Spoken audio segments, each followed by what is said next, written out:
नमस्कार दोस्तों, मैं Simran Rajput very fast crime news में मैं आपका स्वागत करती हूँ।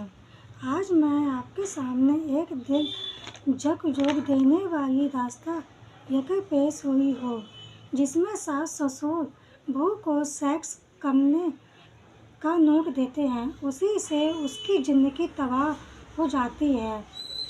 पुनः निरीक्षण में दास्तां है केचई मैया की। कहते हैं बेटा और बेटी एक समान है।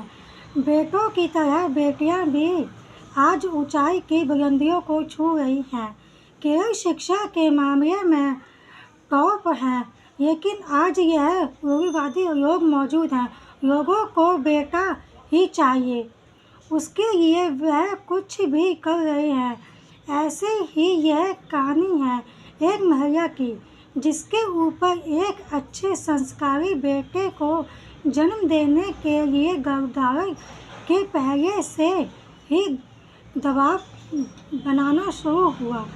उससे महिला ही रात एक कागज थमाया गया, जिसमें लिखा था कि संभोग कब, कैसे और कहाँ करना है। उसे इन नियमों का पालन करने को कहा गया। 12 अप्रैल 2012 में मेरी शादी की रात थी। मुआवजा दुपट्टा के होली महंगी चर्च में मेरे पति का घर है। वहाँ मेरे ससुराल वालों ने मुझे जो कहा वह मुझे बड़ा अजीब लगा। कहा गया कि मुझे केवल एक अच्छे बेटे का ही गर्भ धारण करना है। पहली रात संभोग को लेकर मिला नोट। अपनी बात रखने के लिए मेरे ससुर ने मुझे एक हस्तलिखित नोट सौंपा, जिसमें एक बेटे के जन्म के लिए गर्भधारण से पहले लिंग चयन विधियों का विवरण दिया गया था।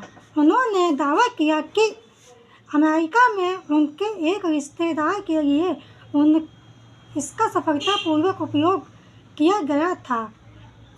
इस नोट की सामग्री एक प्राचीन पत्रिका का मलयालम अनुवाद ने मूर्ख बना दिया। इसमें लिखा था कि संभोग किस समय और कैसे करना है।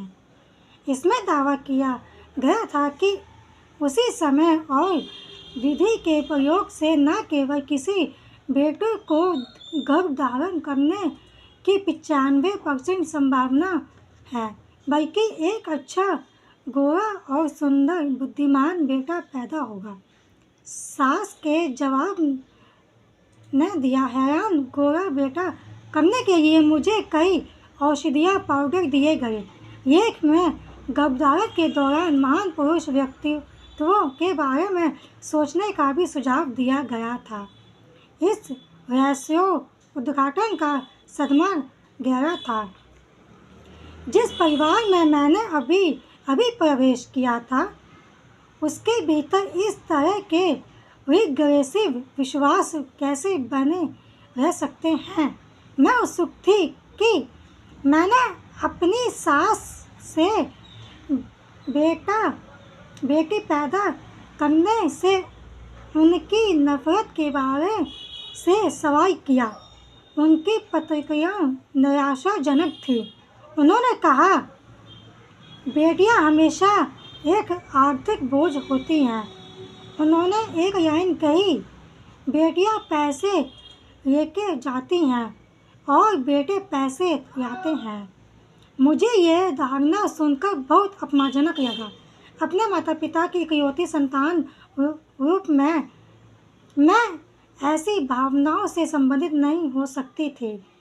उनका सामना करने के बजाय मैंने कुछ बदलाव की उम्मीद रखते हुए चुप रहने का फैसला किया। गलत समय में गर्भवती होने का आरोप लगाकर भेजा। इसके तुरंत बाद मैं और मेरे पति ब्रिटेन चले गए, जहां मैं 2014 निसंतान रही। इस अवधि के दौरान मेरे पति के साथ अभी पारिवारिक कॉल और बातचीत एक पुरुष उत्तराधिकार होने के विषय पर हावी थी। जब मेरी गर्भावस्था की पुष्टि हुई तो मेरे पति ने मुझ पर अपनी मानसिक धर्म की तारीखों के बारे में गुमराह करने का आरोप लगाया। मेरे गर्भधारण को एक आकस्मिक गलती कहा। 3 महीने बाद उन्होंने मेरे लिए एक घर का टिकट बुक किया और मैं गर्भावस्था के बाकी समय अपने माता पिता के कायम में रही। 2014 में बेटी हुई। जब दिसंबर 2014 में मेरी बेटी का जन्म हुआ तो मेरे पति की उदासीनता दर्दनाक रूप में स्पष्ट हो गई। शायद ही कभी वह हमसे मिलने आते थे। हमारी बेटी के पालन पोषण में बहुत कम रुचि दिखाते थे। मई 2015 में मैं और मेरी बेटी यूके पहुँचे, लेकिन हम वहाँ केवल 1 महीने तक रह सके। हमारी वापसी के बाद से वह भावनात्मक रूप से दूर रहे और हमारे बच्चों को देखने या उससे बातचीत करने का कोई प्रयास नहीं किया।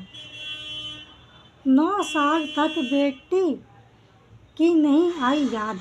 9 साल तक अलग रहने के बावजूद तलाक की कार्रवाई जारी रही।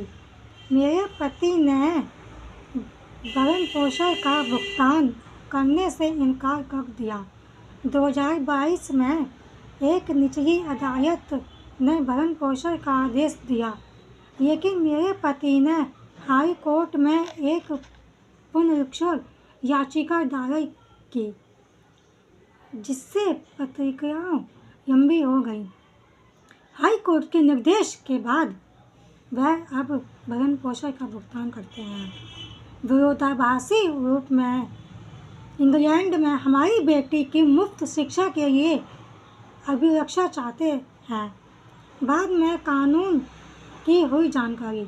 जैसे जैसे मैंने कानूनी पेचीदगियों की गहराई से खोज की, मैंने गर्भधारण पूर्व और प्रसव पूर्व नैदानिक तकनीक अधिनियम की बारीकियों की खोज की। यह स्पष्ट हो गया कि मैं न केवल लिंग आधारित भेदभाव और दुर्व्यवहार का शिकार थी, बल्कि एक पुरानी कानूनी प्रणाली का भी शिकार थी, जो इस तरह के अन्याय को दूर करने में विफल रही। यह विश्वास कि बेटा बेटी से अधिक मूल्य रखता है हमारे समाज में गहराई से स्थापित है। यह भेदभाव और अन्याय चक्र को कायम रखता है। मेरी लड़ाई जो अनुच्छेद 226 के तहत प्रलेखित है, अपने लिए न्याय मांगने से कहीं अधिक है।